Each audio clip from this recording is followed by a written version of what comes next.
تو انہیں ہنستے ہوا کہا میری مسکراہٹ تو پھر $1 ملین کی ہے. ٹھیک ہے نا, اب وہ جناب تماشا کر دیا, یہاں یہ جناب انہوں نے کیسے کہہ دیا اور کیوں کہہ دیا. تو میری گزارش یہ ہے کہ ایک ہم اس پر دیکھیں کہ جو لوگ ہمارے پاس موجود ہوتے ہیں ہم ان میں سے صرف عیب تلاش کرتے ہیں, ان کی خوبیاں نظر انداز کر دیتے ہیں, اور جب وہ ہمارے درمیان نہیں ہوتے تو ہم ان کی خوبیاں جو ہیں وہ ڈھونڈ ڈھونڈ کے نکالتے ہیں, ان کو یاد کرتے ہیں, اور ان کی جو نقائص ہیں وہ نظر سے اوجھل ہو جاتے ہیں. تو لیڈرشپ کا تو تنازع ہم نے اپنے یہاں کھڑا کیا ہے, اس کی وجہ یعنی دیکھیے پولیٹکس بھی ہے وہ, کیونکہ جب مخالف ہیں وہ بھی تو سارے کیڑے ڈالتے ہیں نا, جتنے کیڑے ان کی جیب میں ہوتے ہیں وہ نکال کے اپنے مخالفوں کے جیب میں ڈال دیتے ہیں. اچھا شمس صاحب, ہمارے ہاں ماضی کے بھی تو 2 طرح کے حکمران ہیں, ایک تو ہے سیاسی, ایک ہے بیوروکریٹس, پھر جو ہے فوجی. نہیں وہ درست ہے, میں یہ نہیں کہہ رہا کہ ماضی کے سب لوگ بہت اچھے تھے اور آج کے سب لوگ خراب ہیں, یا آج کے سب اچھے ہیں ماضی میں خراب تھے. میں صرف آپ کی توجہ اس طرف مبذول کرا رہا ہوں کہ ہم جو حاضر و موجود سے بیزار رہتے ہیں کچھ ہمیں اپنے معاملات پر بھی غور کرنا چاہیے. اور ماضی میں بھی لوگ حاضر و موجود سے بیزار رہتے تھے. اور پھر یہ ہے کہ ہم اپنی طرف بھی دیکھنا چاہیے. حضرت علی سے کسی نے کہا کہ حضرت عمر کے حالات تو بہت اچھے تھے ان کے دور کے, اور آپ کے ہاں تو بڑی افراتفری مچی ہوئی ہے. تو جواب دیا کہ ان کے مشیر ہم تھے اور ہمارے مشیر آپ. اچھا, کچھ عوام کی وجہ سے بھی مطلب یہ ہم لوگ جس سوسائٹی میں زندہ رہ رہے ہوتے ہیں ہمیں کو اپنے معاملات پر بھی تو غور کرنا چاہیے. شمس صاحب, جو کرپشن کے الزامات ہیں جیسے آج ہم اپنے اکراس دا بورڈ ساری لیڈرشپ پہ لگا دیتے ہیں. نہیں, یہ تو ہمارے ہاں ڈھیلا ہوا ہے نا معاملہ. یہ ہمارے ہاں بار بار چینج کی گئی, نظام بدلے گئے, اور نظام بدلے گئے, مارشل لا آئے, فوجی حکمران آئے, اور اس میں پھر انہوں نے جو ایسے سیاسی ورکر تلاش کیے, سیاسی لیڈر تلاش کیے جو جن کو وہ دبا سکیں, تو اس سے ایک تنزل واقع ہوا, اس میں کوئی شبہ نہیں ہے. آج ہمارے ہاں جو دیانت کا معیار ہے وہ نہیں ہے جو آج سے 50 سال پہلے تھا, 60 سال پہلے تھا. اس وقت تو ٹیلی فون کا حساب رکھتے تھے. سردار عبدالرب نشتر کے بارے میں ایک واقعہ پڑھ رہا تھا جو گورنر تھے یہاں کے پنجاب کے, کہ وہ صبح سیر کرنے کے لیے باغ جناح آتے تھے. تو ایک صاحب نے خط لکھا تھا اخبار میں کہ ایک دن جو میرا ایک بیٹا تھا یا بھائی تھا, میں اس کو سائیکل چلانا سکھا رہا تھا, تو سائیکل میں بٹھا کے پیچھے سے دھکا لگا دیتا تھا. تو جب میں نے اپنے اس بچے پر, جو بھائی پر, سائیکل وہ اسی طریقے سے چھوڑا تو میں تھوڑی دیر بعد دیکھا وہ قابو نہیں کر سکا, اور ایک صاحب جو شلوار پہنے ہوئے اور ٹوپی پہنے ہوئے تھے ان سے جا کے ٹکرا گئی سائیکل. اچھا, اور میں نے قریب جا کے دیکھا تو معلوم ہوا تو گورنر صاحب ہے. اچھا, تو میں نے بہت ڈانٹ ڈپٹ کی کہ بھئی یہ کیا معاملہ ہے. یعنی گورنر ایسی جگہ پہ تھا جہاں سے سائیکل ہاں بھی جی, ٹکرا باغ سکتی جناح تھی. میں. باغ جناح میں. تو جب انہوں نے کہا, گورنر نے کہا نہیں کوئی بات نہیں, اس کو نہ کہیں بچہ ہے, کوئی ایسی بات نہیں ہے, اور اس کو اٹھا کے جھاڑ پوچھ کے اس کو سائیکل دے دی, اس کے سپرد کر دی. اور جب عبدالرب نشتر تھے ان کے بچے جو تھے یہاں سینٹرل ماڈل اسکول میں پڑھتے تھے, ٹھیک ہے نا. وہ جمیل نشتر بعد میں وہ آپ نیشنل بینک کے صدر بنے, پھر ان کے آپ کے یہ جو ہیں غالب نشتر اب بھی بہت بڑے بینکر ہیں, تو ان کے پوتے. تو یہ سارے لوگ جو تھے نا یہ ایک خاص طرح کی زندگی گزارتے تھے, اس میں کوئی شبہ نہیں. شمس صاحب, ایک بریک کا وقت ہے اور میں نے یہی تقابلی جائزہ ذرا حال میں بھی کرنا ہے. کچھ چیزیں میں آپ سے وہ یہ بھی پوچھنا چاہ رہا ہوں. ابھی وقت ہوا ایک بریک کا, آپ دیکھتے رہیے نقطہ نظر.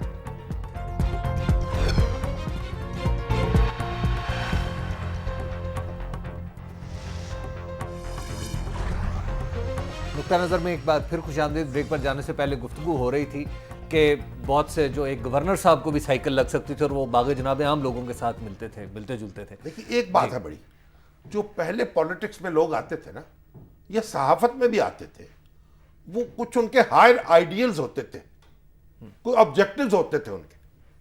یعنی یہ کوئی پیسہ کمانے کے لیے نہیں آتے تھے, وہ یہ کاروبار نہیں تھا, سیاست ہو یا صحافت ہو.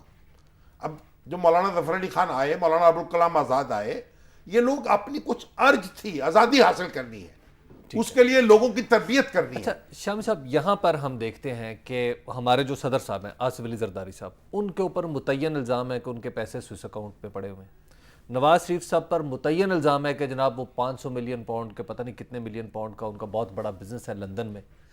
آپ ہمارے جو وزیر اعظم گئے ہیں یوسف رضا گیلانی، ان کے اوپر، ان کے بچوں کے اوپر، ہر گھر کے ہر فرد کے اوپر الزام ہے. یہ الزامات کب سے لگنے شروع ہوئے؟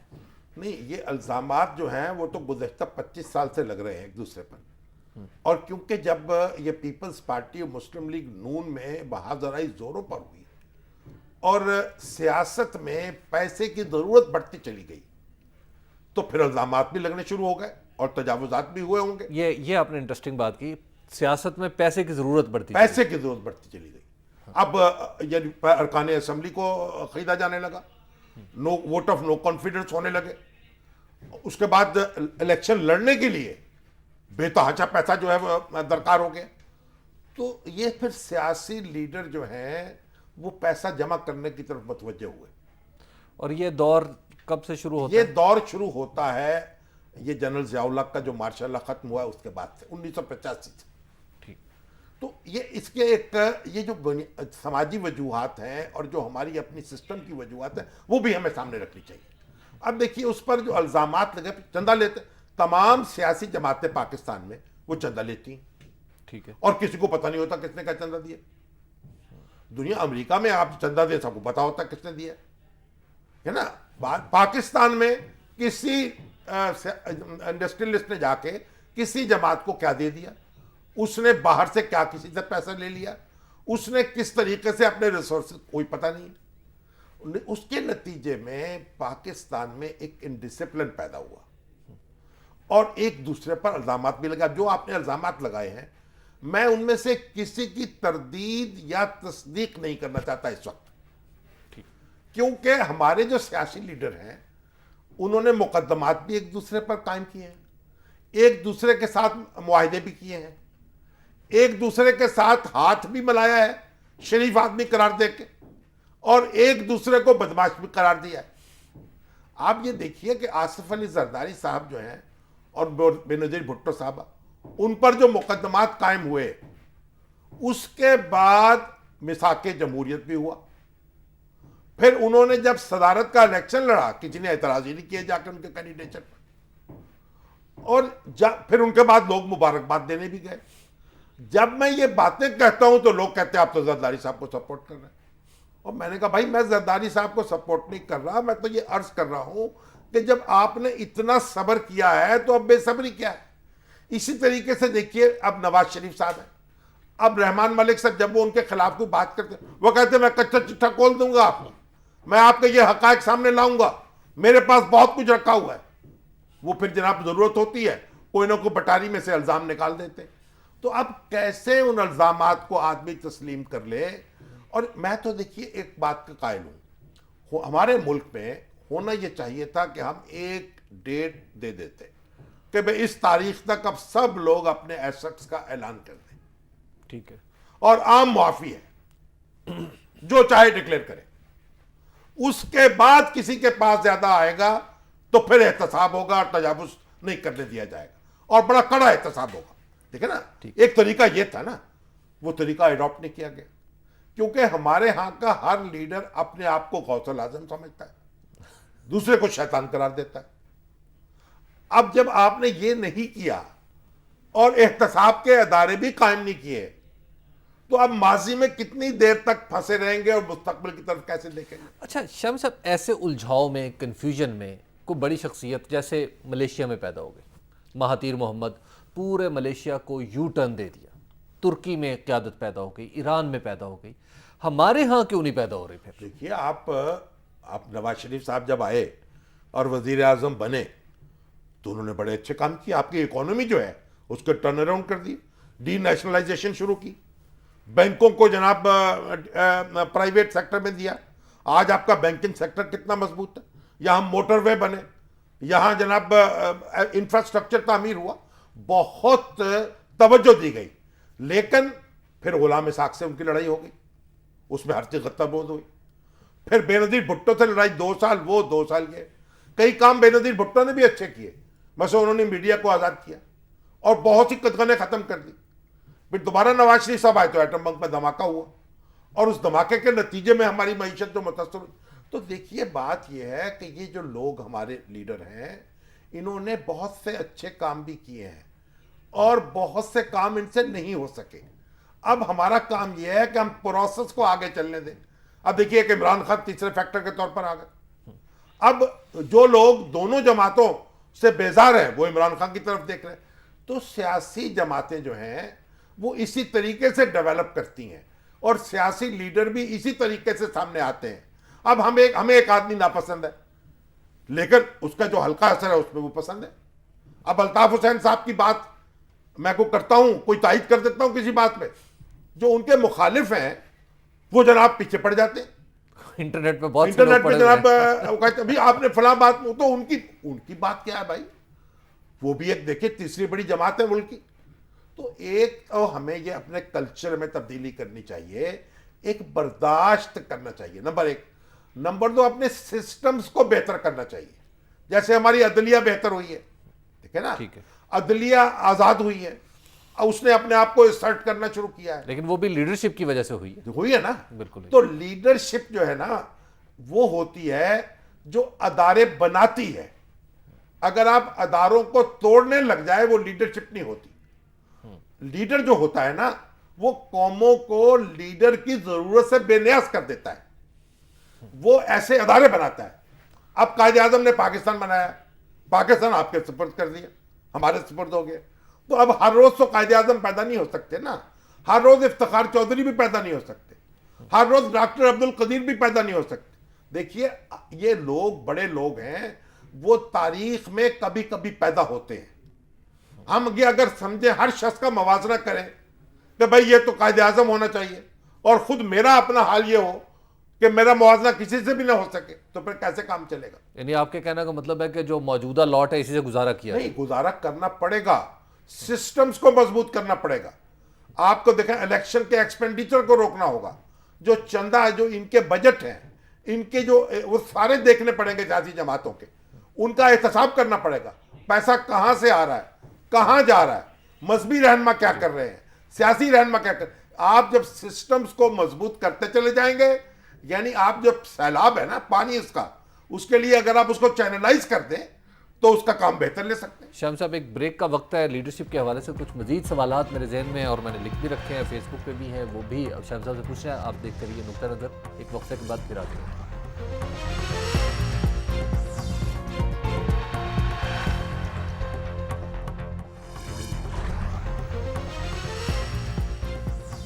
نقطہ نظر میں ایک بار پھر خوش آمدید. شامی صاحب نے اب تک جو بتایا ہے وہ تو کچھ یوں لگ رہا ہے سر مجھے کہ ماضی میں جو لوگ تھے وہ آج کل جیسے ہی تھے, ہمارے جیسے ہی تھے. لیکن سر پرسیپشن یہ اتنا سٹرونگ ہے کہ لوگ یہ ماننے کے لیے تیار ہی نہیں ہے کہ ہمارے پاس کوئی قابل اعتماد قائدین موجود ہیں, نہ پہلی صف میں, نہ دوسری صف میں, نہ تیسری صف میں. دیکھیے اس ملک میں بڑی سیاسی جماعتیں موجود ہیں, جماعتوں کی موجودگی سے لاکھوں لوگ ان میں انوالو ہیں, ٹھیک ہے, ان کی اپنی لیڈرشپس ہیں, وہ ان پر اعتماد رکھتے ہیں.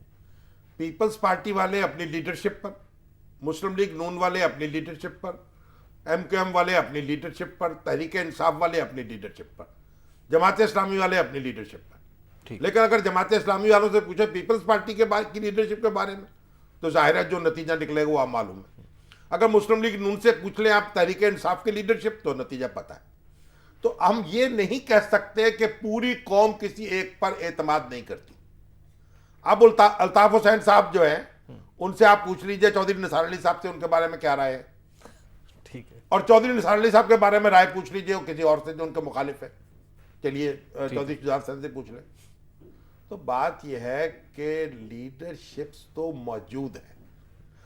ہاں تنزل کیا ہوا ہے, تنزل یہ ہوا ہے کہ پوری سوسائٹی میں ایک تنزل ہوا ہے. اچھا آپ کہہ رہے ہیں پوری سوسائٹی ڈی جنریٹ ہوئی ہے, ڈی جنریٹ ہوئی ہے, انڈسپلن ہوئی ہے. ہم نے مثلا ایوب خان کے دور میں جو تھی چند آنے شوگر کی قیمت بڑھ گئی, ہنگامہ ہو گیا, لینے کے دینے پڑ گئے ان کو. ان کے خلاف تحریک میں ایک فیکٹر یہ بھی تھا. آج شکر جو ہے وہ 10 روپے 20 روپے 30 روپے بڑھ جاتی ہے, کچھ نہیں ہوتا, کیونکہ اس وقت جو بلیک اکانومی تھی وہ چند فیصد تھی. آج جو بلیک اکانومی ہے وہ 60% ہے, 70% ہے. پیسہ جو ہے لوگوں کے پاس بہت ہے، ریاست کے پاس نہیں ہے. ریاست لوگوں سے اپنا پیسہ وصول نہیں کر پا رہی، اپنا حق لے نہیں پا رہی. اچھا لوگ جو ہیں ان کو ایگزمپشنز ملتی چلی جا رہی. جو ایگریکلچر والے ان سے نہیں پوچھتا آپ کا پیسہ کہاں سے آیا، جو بڑے بڑے دولت مند ہیں ان سے کوئی نہیں پوچھتا. تو جو یہ ساری انڈسپلن آیا ہے، ایوب خان کے دور تک ایسا نہیں تھا. آپ اس کا جائزہ لے لیں. ہم اس وقت ہنگامہ مچا ہوتا ہے، گندارا گندارا گندارا نظمیں لکھی حبیب جالب نے. وہ گندارا انڈسٹری جو تھی جنرل حبیب اللہ کی تھی، جو جناب ان کے سسر تھے گوہر ایوب کے، وہ اس کے اندر کام کرتے تھے ان کے ساتھ مل کے. آج وہ گندارا کہاں ہے؟ ایوب کے خلاف اتنی کمپین چلائی گئی، کیا پراپرٹی ایوب کی نکلی، کیا بینک بیلنس نکلا؟ ایک مکان تھا ایوب کے پاس اسلام آباد میں جو بنایا انہوں نے، اور وہ بھی میرے ایک بڑے قریبی عزیز تھے، وہ فوج میں تھے، وہ سی ڈی اے کے ڈائریکٹر تھے پرچیز کے پہلے، کرنل محمد امیر خان. وہ بتاتے تھے کہ ایوب خان جب ریٹائر ہونے والے تھے آرمی چیف کے عہدے سے، ایکسٹینشن نہیں ملی تھی، تو سامان بننا شروع ہو گیا کہ سامان بھیجنا ہے. سامان جب بننا شروع ہوا تو پوچھا گیا کہ بھیجنا کہاں ہے؟ معلوم ہوا کہ ان کا تو کوئی مکان ہی نہیں ہے راول پنڈی میں. تو کہا جی گاؤں میں بھیجنا ہے، اور کہاں بھیجنا ہے؟ ہری پور میں. ہری پور میں. تو آپ اسی طریقے سے آپ دیکھیے ضیاء الحق ہے، کون سے اکاؤنٹس تھے ان کے پاس؟ لیکن ان کے صاحبزادگان کے نہیں، پاس صاحب تو ملازم تھے، وہاں بینکر تھے وہ، اور وہ اپنے علاقوں میں کھیلتے تھے. لیکن کہاں سے پیسہ گیا، کہاں نکلا؟ کوئی کچھ نہیں. اسی طرح بھٹو صاحب تھے، کوئی بتائے نا کہ ان کی یہ پراپرٹی میں یہ اضافہ ہوا ان کی لیڈرشپ کے دوران جب پرائم منسٹر تھے. فائنینشیل کرپشن کا تو کوئی الزام نہیں. دیکھیں نا، اب آپ ملک فیروز قانون تھے، سہروردی تھے، یہ سارے لوگ جو ہیں یہاں ممتاز دولتانہ تھے. مگر اب یہ ہوا ہے کہ پاکستان میں یہ جو اقتدار ہے نا، یہ پیسہ کمانے کا ذریعہ بن گیا ہے رفتہ رفتہ. اب جب بزنس مین آئے ہیں نا پالیٹکس میں، تو اس کی دنیا بدلی ہے. اس کا علاج یہ نہیں ہے کہ ہم لیڈرشپ کو دن رات گالی دیں، اس کا علاج یہ ہے کہ ہم اپنے سسٹمز کو مضبوط کریں. اچھا، یہ سوسائٹی کے اور لیڈرز کی تنزلی میں فوج کا کردار بھی نہیں ہے؟ فوج کا بھی کردار ہے، کیونکہ اس نے سسٹم کو توڑا ہے اور نیا کوئی بنایا نہیں. دیکھیں ایوب خان آئے تھے نا، وہ تو ایک نیا سسٹم لے کے آئے تھے، وہ چلا نہیں. ان کو یہی نہیں پتا چلا کہ 8 سال کے بعد آدمی نے رخصت بھی ہونا ہوتا ہے. دیکھیں نا، جیسے ہمارے پرویز مشرف صاحب کو پتہ نہیں چلا، وہ اب بھی منصوبے بنا رہے ہیں. امریکہ جیسے ملک میں بھی 8 سال کے بعد صدر گھر جا کے بیٹھ جاتا ہے، 2 ٹرمز، اور اس کے ساتھ جہاں جمہوریت نہیں ہے وہاں لیڈرشپ چلتی رہتی ہے. آپ چائنا میں دیکھ لیجئے، اب روس میں ایک قسم کی جمہوریت آ گئی ہے، لیکن وہاں بھی لیڈرشپ جو ہے وہی ہے. یا سعودی عرب میں بادشاہت ہے، وہاں بھی لیڈرشپ کا معاملہ اور ہے. لیکن جہاں جمہوریت ہے اور پھر پارلیمانی جمہوریت ہے یا صدارتی جمہوریت ہے، وہاں کچھ تو خوف خدا ہونا چاہیے نا. اب ایوب خان اگر اپنے بعد اپنا جانشین کسی اور کو بنانے میں کامیاب ہو جاتے تو نقشہ مختلف ہو جاتا. انہوں نے پھر فوج کے سپرد کیا. اور بڑے دلچسپ بات میں بتاؤں، مجید نظامی صاحب سے ملاقات ہوئی تھی ان کی جب یہ رخصت ہو گئے، یحییٰ خان آ گئے، افراتفری مچ گئی اور بھٹو اور مجید صاحب کی لڑائی جاری تھی. تو انہوں نے پوچھا، مجید نظامی سے پوچھا، آپ خوش ہو اب آ گئی تمہاری جمہوریت؟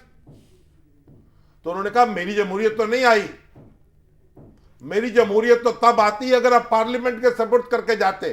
بالکل، آپ تو فوج کے سپرد کر کے گئے ہیں، اب یہ آپ کی حکومت آئی ہے، میری نہیں آئی. دیکھیے سسٹم نہیں بنا پائے. ضیاء الحق کو دیکھ لیجئے، آپ پرویز مشرف کو دیکھ لیجئے، کیا امپروومنٹ کی انہوں نے سسٹم میں؟ نہیں کر سکے اور توڑ دیا اس کو.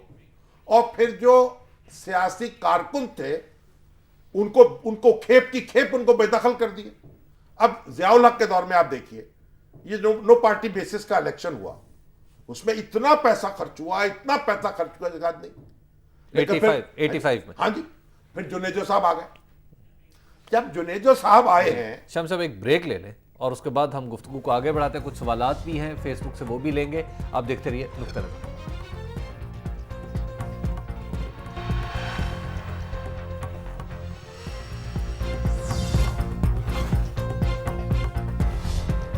نظر میں ایک بار پھر خوش آمدید بات ہو رہی تھی محمد خان جنیجو صاحب کے بارے میں. وہ بھی تو ضیاء الحق کی لگائے ہوئے پودے تھے.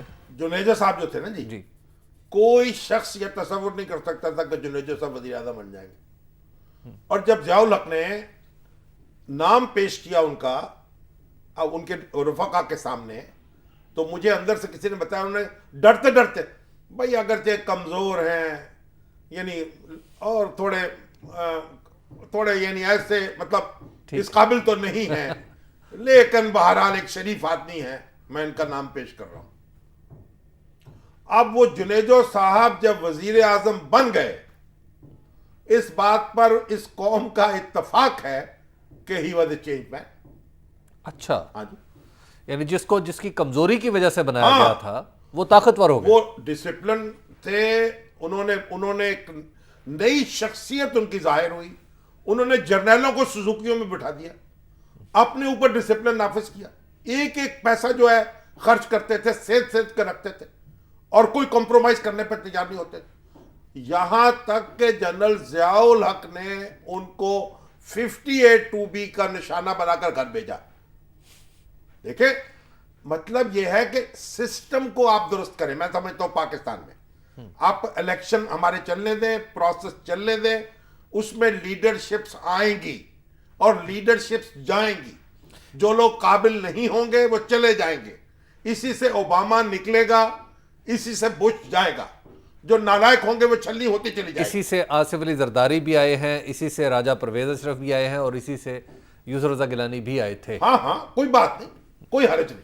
ہوائے حرص و حوث بھی ہے عشق ہمراہ, کہ کارواں سے جدا گرد کارواں نہ رہے. شامی صاحب, جب قافلہ ہوتا ہے تو گرد بھی اڑتی ہے. شامی صاحب, جو دوسری صف کی لیڈرشپ ہے ہمارے ہاں, ذرا اگر مد نظر رکھا جائے, ہمیں پتہ ہے کہ بلاول زرداری صاحب پیپلز پارٹی کے چیئرمین بن جائیں گے, مونس الہی صاحب قاف لیگ کی قیادت سنبھال لیں گے, الی حاضر القیاس. یہ جو دوسری صف کی لیڈرشپ ہمیں اپیرنٹلی جو نظر آ رہی ہے وہ بھی ساری کرپٹ ہی ہے. اصل میں آپ دیکھیے نا, ہم ایک بڑا ایک سویپنگ سٹیٹمنٹ دے دیتے ہیں. نہیں, آپ دیکھیے, بات یہ ہوتی ہے, ہمیں ذرا احتیاط سے گفتگو ہمیں بھی تو کرنی چاہیے نا. دیکھیے, بات یہ ہے, آپ کو کیا گارنٹی ہے کہ کل یہی لیڈرشپ رہے گی اور یہی لیڈرشپ حکومت کرے گی, اور یہ لیڈرشپ ویسی ہی ہوگی جیسی آپ سمجھ رہے ہیں. اس کی وجہ انڈیا میں ایسا ہو رہا ہے, پاکستان میں ایسا ہوتا نظر آ رہا ہے. انڈیا جو ہے اس میں سسٹم چل رہا ہے نا, گاڑی آگے بڑھ رہی ہے. آپ کے ہاں بھی اگر سسٹم چلے گا تو جو خامیاں ہیں وہ لوگوں کی دور ہوتی چلی جائیں گی, جو خوبیاں ہیں وہ ابھرتی جائیں گی. بس آپ کو ڈسپلن لانا ہے سوسائٹی میں. آپ مجھے بتائیں, یہ ہمارے تاجر جو ہیں, ہمارے بزنس مین جو ہیں, یہ ٹیکس دیتے ہیں, ان کے پاس کتنی بلیک کی انکم ہے. ان کی شادیوں میں دیکھیں, ان کے بیاہوں میں دیکھیں, ان کے گھروں میں دیکھیں, ان کے انکم ٹیکس کی ریٹرن دیکھیں. یہ سارے آپ کو پوری سوسائٹی کو ڈسپلن کرنا ہوگا اور پیسے کے آگے رکاوٹ ڈالنی ہوگی, انلیجیٹمیٹ پیسے کے آگے, اور پھر اپنے سسٹم کو چلانا ہوگا. تبھی قیادت کا بحران, اور قیادت پر زور دینا ہوگا کہ قیادت کا مطلب یہ نہیں, قیادت وہ ہے جو حضرت عمر فاروق, آئیڈیل وہ ہے. ہم میں سے کوئی دعویٰ نہیں کر سکتا کہ ہم ان کو کہیں کہ ہم اس طرح کام کر رہے ہیں, لیکن آئیڈیل تو وہ ہے نا کہ جب ڈیلیگیشن غیر ملکوں سے ملنے آئے تو درخت کے نیچے ایک شخص لیٹا ہوا ہو, کہیں یہ امیر المومنین ہے, اور جب وہ بیت المقدس فتح ہو جائے تو غلام اونٹ کے اوپر بیٹھا ہوا ہو اور نکیل جو ہے اونٹ کی امیر المومنین نے پکڑی ہوئی ہو. یعنی یہ جو اسپرٹ ہے مساوات کی, اور یہ ہمارے لیڈروں کو سمجھنا ہوگا, وہ آسمانی مخلوق نہیں ہے. اور راول پنڈی والوں کو بھی تو سمجھانا پڑے گا نا. راول پنڈی والے جو ہیں وہ بھی سمجھیں گے. ان کی اگر آپ جا کے دیکھیں, انہوں نے بھی تھوڑا تجاوز کیا ہے اپنے سسٹمز کے اندر سے, اپنے آپ کو ایک مراحت دی ہیں بہت سی, لیکن آپ ان کو کمپیئر نہ کریں. عام فوجی افسر سول افسر کے مقابلے میں فرشتہ ہے. یہ دیکھیے, میں سب کو جانتا ہوں, ایک ایک کو, ان کے رہن سہن کیا ہے, کھانا پینا کیا ہے, بچے کیا کرتے ہیں. آپ فوج کو ہم اس طرح محاورے میں لا کے اپنے ساتھ کھڑا نہیں کر سکتے.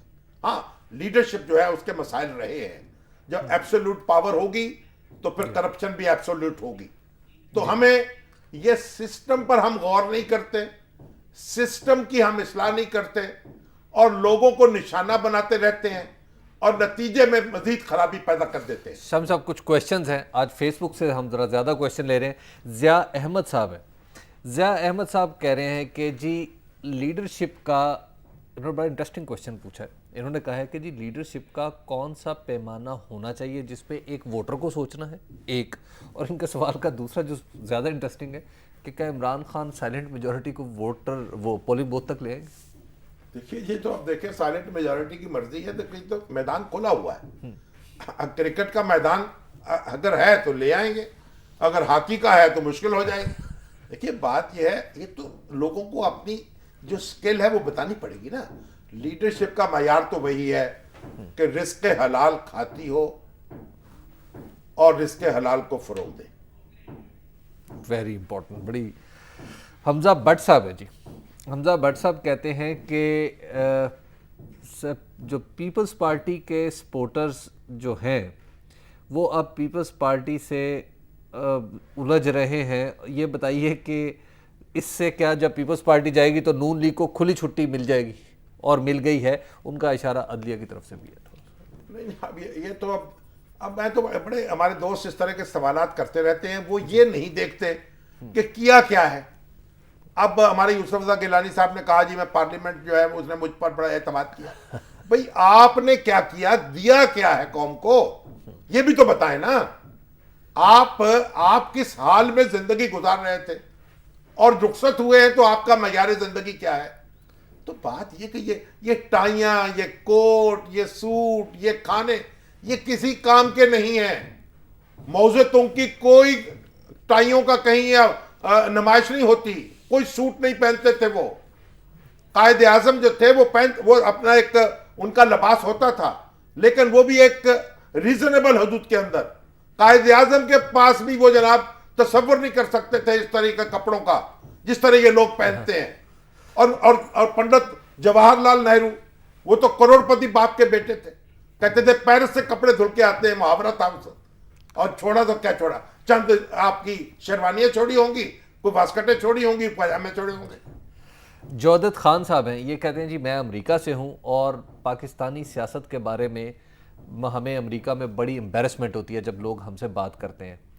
ہمارے لیڈرز کا کیا علاج ہو سکتا ہے؟ وٹ ڈو یو تھنک شامی صاحب؟ ہمارے لیڈرز کا علاج ہے ووٹ سے, اور امریکہ میں یہ علاج ووٹ ہی سے ہوتا ہے. اور بش صاحب جو ہیں برباد کر گئے امریکی معیشت کو, امریکی امیج کو, لیکن ووٹ کے ذریعے گئے. ان کو کسی نے کان سے پکڑ کے نہیں نکالا. شمس صاحب ہمارے پروگرام کا وقت ختم ہوا چاہتا ہے. بہت بہت شکریہ, آج اپنے لیڈرشپ کے حوالے سے ہمیں بہت کچھ بتایا, اور نتیجہ یہ نکلا کہ ہم سسٹم کو چلنے دیں تو لیڈرشپ آٹومیٹکلی امپروو ہوتی چلی جائے گی. کل پھر آپ کی خدمت میں حاضر ہوں گے, تب تک کے لیے اجازت دیجیے. خدا حافظ.